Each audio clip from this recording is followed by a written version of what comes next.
Yo, what is up, guys? It's Cone back here again with another pretty big video today. These are my official 2021 NBA playoff predictions. There's some really tough series. I'm not gonna lie, I just tried to film this video and I spent way too long talking about all the series, making the video really long, so I'm gonna go back through this. I really don't know which teams to pick in a lot of these series. I've gone so back and forth with it. I've tried to pick them before the video, but at this point, I'm kind of just gonna go with my gut. There are a lot of series that are really tough. In the first round, there are some, but I think especially when you get to those second and third rounds in the conference finals, and then thinking about the NBA finals as well, it's really difficult. So we're going to go into this. We're going to just see what happens. There are probably going to be some picks you don't like, and I apologize if that's the case. If I don't pick your favorite team to win, it's not because I'm not rooting for them or because I don't like your team. It's just because that's my thought on the series. Your favorite team could easily win and end up winning the whole thing, and I'm completely wrong, which I'm okay with. I'm okay with being completely wrong because, once again, these are predictions, and the whole point of them is to just make guesses or educated guesses. I don't know who's going to win these series. I'm just going to put out there my thoughts, and then you let me know in the comment section below what you think about it. Also, there's some people working on my house right now, so if you hear random loud bang noises, I promise my house isn't being broken into. They're just working on the shingles or something like that. So just a heads up, I appreciate you guys watching this video. I'll go ahead and get into it. I won't stall any longer, as I've been trying to, because like I said, these are some tough series. I've said in previous videos, this feels like it has the potential to be the best playoffs of all time, or one of the best playoffs of all time, and I think that's going to reflect when you see this video. So we're going to go ahead and start in the Western Conference. We're going to go through the whole first round, and then the whole first round in the East. Actually, I'm going to start in the East. Whole Eastern first round, and then whole Western first round, and then do each of the conference semifinals in each conference, do the conference finals, and then, of course, pick the NBA finals, and I'll give you who my finals MVP is as well. So, starting with Sixers-Wizards, this series is one, I'm a big Russell Westbrook fan, if you did not know. As a Thunder fan, it makes sense, but, I don't know. Well, I know who's going to win this series. I know the Sixers are going to win this series, but I'm trying to think of how many games. I think we'll give the Wizards one game. For a lot of these play-in teams or teams that are just coming out of the play-in tournament, I think there's potential to win an early game and kind of shock the other team because they're riding. They've been riding momentum. They've just won a game coming into this, and so these teams have gotten a lot of rest, could get kind of stagnant, and I think that could cost them in some early games. So I'm going to pick Philly in 5. I think the Wizards, like I said, could win a game 1 or a game 2, but I think once you get to that 3, 4, 5 game range, I think it's just too much. The Philly have too much talent. This is an awful matchup for the Wizards, especially with Joel Embiid down there. No one on the Wizards is going to stop him. Tobias Harris is a really tough matchup. If you put Davis Bertans on him, he's going to cook him. Ben Simmons can guard either Beal or Westbrook, and then one of Danny Green or Seth Curry could try and guard the other one. Probably Danny Green. So I just think it's too much. The Wizards really don't stand a chance here, in my opinion. But let's go. Let's go move on to the next one. We have Knicks and Hawks. This is a series I feel like not enough people are picking the Hawks in. I think this is a 7-game series. I've seen so many people pick the Knicks in this series. Julius Randle is probably the best player in this series, which is often a telling factor of who's going to end up winning the series. But ultimately, I think I'm going to pick the Atlanta Hawks. Knicks fans are going to hate this. This is the second pick of the video, but I'm going to pick the Atlanta Hawks in 7 games. I like their talent. I think Clint Capella is going to make things really difficult. The Knicks have problems scoring sometimes, and with the Hawks offense being really high-powered, even with the Knicks having a great defense, one of the best, if not the best in the entire NBA, it's tough sometimes to stop Trae Young, Bogdanovich, DeAndre Hunter is coming back. You have John Collins, you have Clint Capella. This is a really talented Hawks team, and I think the Knicks team is maybe more well-coached, and they probably have the best player in the series at the moment in Julius Randle. I think ultimately the Hawks just have a little too much talent, and I think Nate McMillan has done an incredible job of turning this team around. I'm going to pick the Hawks. Like I said, the Knicks could definitely win this series, but I'm going to pick the Hawks for now in 7. In terms of Bucks Heat, this could be a repeat of last season. I could be wrong again, but once again, like I did last year, I'm going to pick the Milwaukee Bucks in 6 games. I think the Miami Heat are a tough matchup for the Bucks. This is probably the team the Bucks least wanted to play out of those lower seeds in this first round matchup. I'm sure they would have rather played a Boston or an Atlanta or something like that. But the Heat are tough, and ultimately, I think Jimmy Butler and Bam Adebayo aren't going to lose 4 straight games. I don't think they're going to lose in 5, but I think 6 games is pretty telling for this series. I think adding Drew Holiday is a huge factor in this series. I think the Heat, what really happened last season, we saw it happen last season, it's not something I think, it's a fact, is that the Heat really killed them from the perimeter. And when you get killed from the perimeter and you go out and add one of the best perimeter defenders in the league, it helps you out a lot. In addition, I'm not saying the Heat are bubble frauds. I'm not saying that at all. They earned their way to that finals. But when you have a lot of great shooters, the bubble is a good environment for those guys, especially I'm talking about Duncan Robinson. Duncan Robinson, great player, great shooter, one of the best in the entire league right now. But I think that the Bucks are going to make it really tough for him to get going. And if he can't get going, it kind of closes the game off for the rest of the guys. You take out the fact that they don't have Jay Crowder anymore, who was big in this series as both a defender and as a shooter. I think it's going to cost them. Trevor Ariza is solid, but he's not quite the Jay Crowder that they had last year. Bam is great. Bam's a Defensive Player of the Year caliber guy. Maybe should have been in the finalists for Defensive Player of the Year. Ultimately was not. Still think he's going to make the All-Defensive second team. So, with all that being said, I'm picking the Bucks. They just have too much talent. They have Giannis, who I think is going to dominate in this series. Giannis is hungry, and I think ultimately the Bucks will get their revenge on the Miami Heat in 6 games. Nets, Celtics. I'm going to pick a Nets sweep. If they had Jaylen Brown, the Celtics, I could see this going 5, maybe even 6 games, but without Jaylen Brown's perimeter defense to stop one of Kyrie Irving or James Harden, and without his offense losing over 20 points per game in terms of scoring, I just don't think they can keep up with the Nets offensively or defensively. It's just going to be a struggle for them all around. They don't have a dominant big man like some of these other Eastern teams do to handle or to exploit the weaknesses of the Brooklyn Nets. Ultimately, I am going to go with the Nets in a sweep. I do think the Celtics can maybe take an early game, but that's about it. Now we go over to the West. The Memphis Golden State game is not decided yet. I do think the Warriors are going to win, but I'll talk about it as if it were either way. So, in terms of if it was Jazz, Memphis, Grizzlies, I'm picking the Jazz in 4 games. The Jazz are just too good. The Grizzlies are too inexperienced. I don't see the Grizzlies making it happen in even 1 game against the Utah Jazz, and I think it would be kind of a blowout series. I love the Grizzlies. I just don't think they have enough, especially in terms of experience. For the Golden State Warriors, I think it could be a more interesting series. I'm still going to pick the Jazz, and I'm going to pick the Jazz in 5. I'm going to pick them in 5 because I think the Warriors do end up winning, and that's what I think the matchup will be. But even if it is Grizzlies or Warriors, I think the Jazz do away with either of these teams pretty quickly. In terms of the Warriors, I think having Steph Curry and Draymond Green a Defensive Player of the Year finalist, having some of those perimeter guys in terms of both shooting and in terms of defense, like I mentioned, Draymond Green. Andrew Wiggins is also a solid perimeter defender. It helps out against a Jazz team that really gets so many open perimeter looks. I just think it's too much for the Warriors to handle. Steph Curry is enough to win you a game. Draymond's defense can maybe help win you a game, but ultimately I think the Jazz are just too good for either of these teams. The Clippers and the Mavericks. This is an interesting one as well, a rematch of last year's series, similar to the way that Bucks Heat were. I'm going to go with the Clippers again. I think the Clippers do win this one again. I'm going to go 6 games. Last year, I picked the Clippers in 5, and the Mavericks proved me wrong, played better than I thought they were going to. And I think that could be the case again. I could see the Mavericks pushing them to Game 7 if the Clippers don't come to play. But I do think the Clippers, they're kind of ready to make a statement after last year. I think they still will get pushed to 6 just because Luka has the potential to be the best player in the series.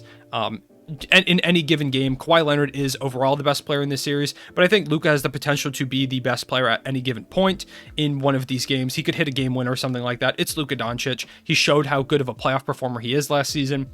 I just unfortunately think right now it's too late, or too little too late for this Mavericks team to try and make a push. They've been really on fire recently. The Clippers are just too talented. In terms of Denver and Portland, so I've seen a lot of people picking Portland here, but I think Portland's defense is just too porous. And I like Nikola Jokic as the MVP to win this series, but I'm going to pick it in 7. This, I think, might be the best first-round series out of all of them. Well, this one and then this one down here. I just think picking Jokic is the right move to make. He's been the MVP the entire season. Dame's great. CJ McCollum's great. I just think it's too much. I think Portland could definitely win this series. I think this is one that could really go either way. I'm just not betting against the MVP. Now, in terms of Suns-Lakers, this is the toughest series to predict in my mind. The Suns have been really good all season. Have a guy like Chris Paul, have the coach of the year, in my opinion, in Monty Williams. Devin Booker's played up to an all-NBA level. The young guys have really stepped up. Cam Johnson, Mikal Bridges, DeAndre Ayton, all those guys have really stepped up. Jay Crowder, who I just talked about how good he was for the Heat last season, playing now for the Phoenix Suns. But I'm not picking against LeBron James. Chris Paul is one of my favorite players of all time. But I'm not picking against LeBron James, not in a first-round series. LeBron has never lost in the first round, I'm pretty sure. And and I don't think he's going to start now. I'm going to pick the Lakers in 7. I'll go with the Lakers in 7. I think they could also take it in 6. I think it's just to go up against the defending champions in the first round for a team that hasn't been to the playoffs, and most of those guys have never touched the playoff court. Devin Booker, Bridges, Ayton, like really critical players to that team have never been in the playoffs. And I just don't think they have the tools right now to stop a LeBron James and Anthony Davis. They can try. I just don't think it's going to be enough. I think Chris Paul is enough to win you plenty of games. And like I said, Devin Booker has been an all-NBA level guy. Mikal Bridges is a really tough defender who may give LeBron some problems. I just don't think they have enough right now to beat the defending champions. This was just super unlucky for the Suns to have to face the Lakers. If the Lakers had lost, man, it would have been huge for the Suns making it to that second round. But I think ultimately the Suns bow out early. Now, heading into the second round, I'll start with the Western Conference here. So I'll start down here with Denver, Los Angeles. I'm going to pick the Lakers in this series. I think they win again over the Nuggets in back-to-back years. Rematch of last year's Western Conference Finals.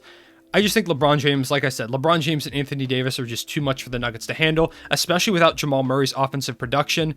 He would make it tough on them because while the Lakers do have a solid guard defender in Alex Caruso and some pretty good ones in a Dennis Schroeder and a Wesley Matthews, I don't think Alex Caruso could necessarily stop Jamal Murray. They could throw some double teams at him if they needed to, but the way that Jamal Murray played last season was a huge reason why the Nuggets were so successful in the playoffs, and I think they miss him dearly. Michael Porter Jr. might put on a show, but I think ultimately I'm going to pick the Lakers in 6 games. Next, we have the Utah Jazz and the Los Angeles Clippers. This one's really tough too. I think this is being slept on as potentially one of the best series in the entire thing.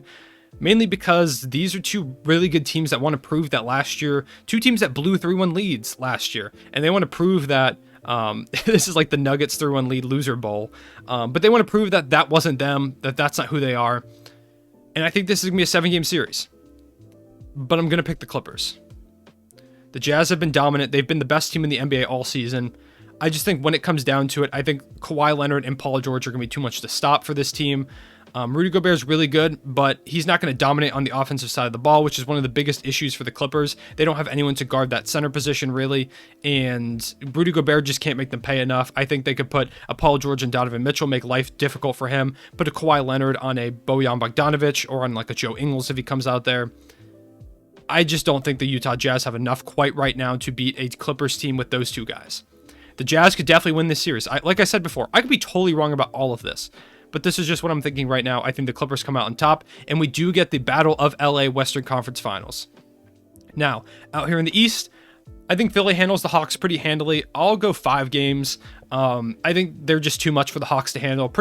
Two pretty easy series for the Sixers back-to-back. Now, the Hawks could definitely give them more problems, but I would be pretty surprised if the Hawks did end up beating them here, mainly because while Trae Young's really good, you could put like a Ben Simmons on him, and life's going to get really difficult for him.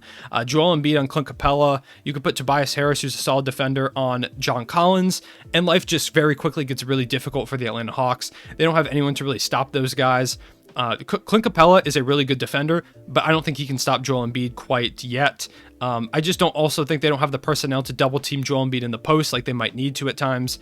I think ultimately the Sixers are just too talented, and even if the Hawks lose this series in 5, I think losing to the best team in the Eastern Conference in terms of standings, losing to that number 1 seed, is nothing to be sad about. I think this would be a great series for them. Losing to the Philadelphia 76ers in the second round, winning a first round series in general, I think is an accomplishment. And if you push the Sixers to 5 or 6 games, this is a season that Hawks fans can be really happy about, especially with the way it started with Lloyd Pierce getting fired and stuff like that. Yeah. Now, probably the best second round series, I think, Milwaukee versus Brooklyn. Milwaukee has the ability to exploit some of these. Milwaukee is built to face Brooklyn. They've got a great guard defender in Jrue Holiday, another pretty good one in Dante DiVincenzo, a guy who can attack the post and dominate in the paint in Giannis Antetokounmpo, and we saw that. We saw the way that Giannis played against Kevin Durant, and he played some great defense on Kevin Durant. He blocked a Kevin Durant mid-range jumper, which I didn't really know was possible if he was facing you up. However, I'm going to pick the Brooklyn Nets in 7.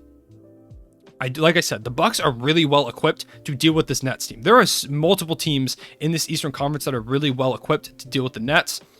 I just think it's too much. I think the Milwaukee Bucks, while they are built for that, I don't think they quite have the talent to stop a James Harden, Kyrie Irving, and Kevin Durant pronged attack. When you throw in some of those guys like Blake Griffin could have some good games. Bruce Brown is a pretty good guard defender who can try and help out on Jrue Holiday. I think it's just going to be too much. This will be a great series. I think the Bucks are going to put up a great fight. And like I said, they could win this series. The Bucks are a contender in their own right. I just think the Nets are too much. And now finally we get to our conference finals, a 4-7 matchup, the series that everyone wanted last year, or that a lot of people expected last year. And then the 1-2 matchup of the Sixers and the Nets. Out in the West, I'm going to pick the Lakers. I'm going to pick the Lakers in 7. It's tough. This is a really tough series to pick. The Clippers have been really good all year. But the whole time that this Lakers-Clippers rivalry has existed, I've been Team Lakers in terms of I thought the Lakers were a better team. This is all depending on if the Lakers can find their momentum. If they don't find any momentum, they could get knocked out by the Suns in like 6 games. However, I think right now, if I had to pick it, I'm picking the Lakers. I'm not betting against LeBron James. Kawhi's great. Paul George is great. And this is the best version of the Clippers we may have ever seen. This is probably their best chance to win a title right now, while the Lakers have to go through the Suns and the Nuggets, given they also themselves have to go through the Mavericks and the Jazz. It's a gauntlet for both teams. But I'm going to pick LeBron James when it matters most to win and make it to the NBA Finals as a 7 seed. Probably going to be one of his most impressive accomplishments in this stage of his career. Yeah, I'm going to pick the Lakers. Now out here, Sixers Nets. This is one that I've gone really back and forth on. And you might be like, Cone, the Nets have James Harden, Kyrie Irving, and Kevin Durant. How are you going to pick the Sixers over them? Or how are you even considering picking the Sixers over them? And it's because the Sixers are built well to handle this team. Ben Simmons, Defensive Player of the Year finalist, to deal with Kevin Durant if you need him to, or you can put Tobias Harris on Kevin Durant, one or the other, and then you can put on James Harden and Kyrie Irving, either Ben Simmons or Danny Green is a solid defender. They're built well to handle this team. Additionally, Joel Embiid being a big man to dominate the paint, especially if the Nets put like Blake Griffin out there at center, it's going to get tough. Nick Claxton is good, but he's not good defensively, but he's not good enough defensively to stop Joel Embiid. That's the problem for me. I see this a lot as a situation similar to the series where the Houston Rockets faced off against the Golden State Warriors. The Golden State Warriors, this was back in the Kevin Durant era. The Golden State Warriors at that point seemed unstoppable in the Western Conference Finals. They had Kevin Durant, Steph Curry, Klay Thompson, Draymond Green. How are you going to stop them? They were super talented, right? But the Houston Rockets were well equipped to handle them. They had good defenders like a PJ Tucker who made life difficult. You had James Harden, of course, who is just a really, really good player, and you had Chris Paul. Do the Sixers quite have... I just think the Sixers are well equipped to handle this. Man. I don't know if I should pick against the Nets. But I'm going to be different, and I'm going to pick the Philadelphia 76ers in 7 games. This could be a really dumb pick. The Nets could come out and destroy the Sixers, potentially. But I'm going to be different. I'm going to pick the Philadelphia 76ers. This could be completely wrong, but I'm going to go with it. And so our NBA Finals matchup is the Los Angeles Lakers versus the Philadelphia 76ers. And I think this is a really good one. I think that LeBron James, Anthony Davis versus Ben Simmons, Joel Embiid, kind of like mirror images of each other in terms of the way that people have for a long time called Ben Simmons like a LeBron type, like playmaker, a tall point guard type guy. Joel Embiid and Anthony Davis, 2 of the most dominant big men in the league. If I've got to pick this series now, I'm going to pick the Los Angeles Lakers to repeat in 7 games. This is a tough, really, really difficult series of games and series. But I don't want to bet against LeBron James. The Lakers could go out in the first round. I'm not gonna lie. They could go out in the first round. But shoot, do I want to? Man, let me think about this series a little bit more. Can I undo this? No, I can't undo this. Joel Embiid can handle Anthony Davis pretty well. LeBron can try and guard, or Ben Simmons can try and guard LeBron James. Danny Green can try and stop a Dennis Schroeder type guy. Do I want to pick Philly here? I'm not betting against LeBron James. I'm not going to bet against LeBron James. I'm going to go Lakers in 7. I think this is one of LeBron James's most impressive accomplishments, and I think this Lakers team does what they set out to do, and they end up winning the NBA Finals. These are my playoff predictions. They could be entirely wrong, and this is all just going off my gut. If I did more research, I might think otherwise, but from watching a bunch of games this season, this is what I'm going with. It might be awful. Who knows? Thank you guys so much for watching. Let me know what your playoff predictions are in the comment section below. If I have to pick a finals MVP, I'm picking LeBron James. Thank you guys so much for watching. I will see you guys later. Real one, say it back.